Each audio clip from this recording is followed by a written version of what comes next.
ठीक है, तो चलते हैं हम अपने कंप्यूटर स्क्रीन पे और यहाँ पे स्टार्ट करते हैं कि what is object oriented programming.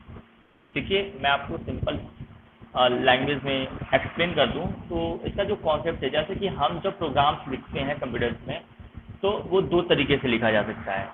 एक तो प्रोसीजर ओरिएंटेड या तो उसको स्ट्रक्चर ओरिएंटेड प्रोग्रामिंग बोलते हैं, एक होता है ऑब्जेक्ट ओरिएंटेड प्रोग्रामिंग बोलते हैं। तो ये एक प्रोग्रामिंग लिखने का मॉडल है, तरीका है जिसके थ्रू हम प्रोग्राम लिख सकते हैं। यहाँ पे जो भी प्रोग्राम हम ऑब्जेक्ट ओरिएंटेड प्रोग्रामिंग करते हैं तो यहाँ पे क्लास और ऑब्जेक्ट के फॉर्म में हम क्या करते हैं, अपने प्रोग्राम्स को डिफाइन करते हैं और उसे परफॉर्म करते हैं। ठीक है, तो चलिए कुछ बेसिक्स हमने यहाँ पे W3 स्कूल वेबसाइट को ओपन किया है और यहीं पे हम समझते हैं कि यहाँ पे क्या क्या चीज़ें हैं जो मैंने अभी आपको बताई। तो ये देखिए, उप, इसको शॉर्ट में क्या बोलते हैं, शॉर्ट में उप, ठीक है, OOP, ठीक है, stand for object oriented programming. तो चलिए, अब मैं जैसे मैंने आपको बताया था कि एक जो मॉडल है प्रोसीजर प्रोग्रामिंग का और एक है ऑब्जेक्ट ओरिएंटेड प्रोग्रामिंग का, तो यहाँ पे कुछ प्रोसीजर प्रोग्रामिंग के बारे में बताया हुआ है, तो उसको देखते हैं। Procedural programming is about writing procedure और function that performs operation on the data. ठीक है, ये होता है कि हम क्या करते हैं, प्रोसीजर देखते हैं, जैसे कि कोई भी काम करने के लिए हम एक प्रोसीजर बनाते हैं या तो फंक्शन बनाते हैं। तो इस तरीके का जो मॉडल सेट होता है वो हमारी प्रोसीजर प्रोग्रामिंग में होता है, इसके लिए परफॉर्म करने के लिए, ऑपरेशन परफॉर्म करने के लिए जो भी हमारे डेटा है। वाइल जबकि object oriented programming is about creating object, यहाँ पे क्या बनाए जाते हैं, objects that contain both data and function. जो आपके ऑब्जेक्ट्स होते हैं, जो ऑब्जेक्ट्स बनाए जाते हैं उसके अंदर ही क्या होते हैं, यहाँ पे कोई फंक्शन नहीं होता है, यहाँ पे क्या होता है, ऑब्जेक्ट पे काम होता है। क्लासेस होती हैं और क्लासेस का ऑब्जेक्ट होता है और उस ऑब्जेक्ट क्या कंटेन करता है, आपका डेटा और फंक्शन दोनों करता है। ठीक है, तो फिर चलिए हम नेक्स्ट लाइन को रीड करते हैं। यहाँ पे दिया है कि object oriented programming has several advantage over procedural programming. तो देखिए, सबसे बेनिफिट क्या है, हम तो प्रोसीजरल प्रोग्रामिंग के थ्रू क्या कर रहे थे, हम अपने प्रोग्राम्स को रन कर रहे थे, बट क्यों हम उप्स के कॉन्सेप्ट को पढ़ते हैं, इसमें क्या क्या बेनिफिट्स होते हैं कि जो हम उप्स को पढ़ते हैं। तो इसका जो कुछ पॉइंट्स यहाँ आपको दिए गए हैं उसको हम रीड करते हैं वन बाई वन। तो फर्स्ट देखते हैं, OOP is faster and easier to execute. मतलब क्या है, कंपेरिजन अगर हम देखें प्रोसीजरल प्रोग्रामिंग के तो उससे ये क्या है, फास्टर है और ईजी भी है।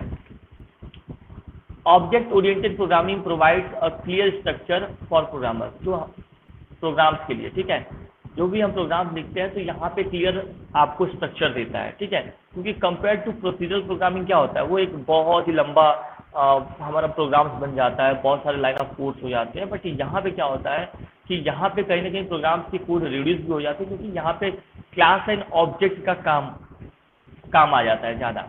ठीक है, अब यहाँ पे हम थर्ड पॉइंट में देखते हैं, OOPs help to keep the PHP code. जो हम क्योंकि बात करें यहाँ पे PHP, तो यहाँ पे PHP है, do not repeat yourself and makes the code easier to maintain, modify and debug. ठीक है, तो कहीं ना कहीं हम जब ऊप्स का यूज करके हम PHP के अंदर कोड लिखते हैं तो कहीं ना कहीं इसमें क्या होता है, ये सारी चीज़ें कि हम इजियर मेंटेन कर पाएँ, मॉडिफाई कर पाएँ और उसको टेस्ट कर पाएँ, डिबग कर पाएँ। एंड जो फोर्थ पॉइंट आपको दिया गया है, ऊप makes it possible to create full reusable application with less code and shorter development time। ठीक है, तो देखिए इसमें क्या होता है कि बहुत सारे कॉन्सेप्ट हैं, जैसे कि अगर मैं ऑब्जेक्ट ओरिएंटेड प्रोग्रामिंग की बात करूँ तो यहाँ पे आप साइड में देख रहे होगे, यहाँ पे क्लास एंड ऑब्जेक्ट, इनहेरिटेंस, ठीक है, इस तरीके का जो कॉन्सेप्ट है यहाँ पे यूज़ किया जाता है। पॉलीमॉर्फिज्म हो गया, इनकैप्सुलेशन हो गया, तो ये सारी चीज़ें आपकी क्या की जाती है, यूज़ की जाती हैं। अब इसमें देखिए, आप उप्स को यूज़ करते हो तो एक तो आपको प्रोग्रामिंग मॉडल मिलता है। यहाँ पे क्या होता है कि आपकी प्रोग्रामिंग का जो नंबर ऑफ लाइंस होते हैं वो भी कम हो जाते हैं, ईजियर हो जाते हैं, जिससे कि प्रोग्राम क्या करता है, जो प्रोग्रामर्स क्या होता है वो बहुत ही कम समय में अपने प्रोग्राम को लिख पाता है। चलिए हम नीचे चलते हैं। देखिए, जैसे कि मैंने बताया कि ऑब्जेक्ट ओरिएंटेड प्रोग्रामिंग में ना दो चीज़ें बड़ी इंपॉर्टेंट हैं, क्लास एंड ऑब्जेक्ट।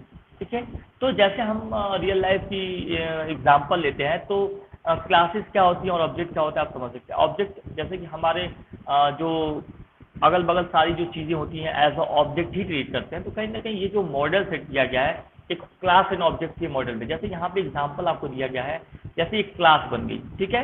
क्लास हमने क्या बनाया, फ्रूट, ठीक है। तो अब फ्रूट के अंदर कितने ऑब्जेक्ट होंगे, मतलब अब इस चीज़ का समझिए। अब ये प्रोग्रामिंग का मॉडल कैसे तैयार किया जाता है, हमने एक क्लास बना ली कि ये फ्रूट हो गया, फ्रूट का मतलब फल, तो फल के अंदर एप्पल भी आता है, बनाना भी आता है और मैंगो। तो आप यहाँ पे समझ पाए कि क्लास क्या होती है और ऑब्जेक्ट क्या होता है, ठीक है। तो क्लास हो गई एक बिग टर्म जिसका नाम है फ्रूट, और फ्रूट के अंदर एप्पल भी फ्रूट है, बनाना भी फ्रूट है और मैंगो भी। तो ये क्या हो गया आपका ऑब्जेक्ट हो गया। आप देखिए यहाँ पे एक अनदर एग्जांपल से हम समझते हैं क्लास और ऑब्जेक्ट को। ये टोटल ही कॉन्सेप्ट आपको समझा देगा ऑब्जेक्ट ओरिएंटेड प्रोग्रामिंग का। जैसे एक क्लास हमने बनाई कार, कार नाम से।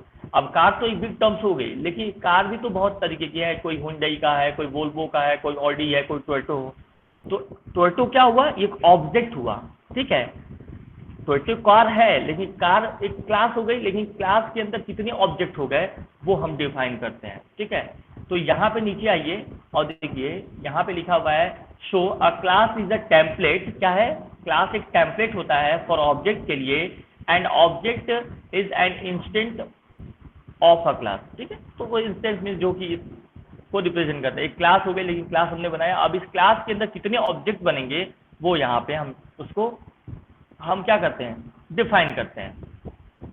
चलिए हम नेक्स्ट स्लाइड पे चलते हैं और यहाँ पे क्लास को देखेंगे, ठीक है।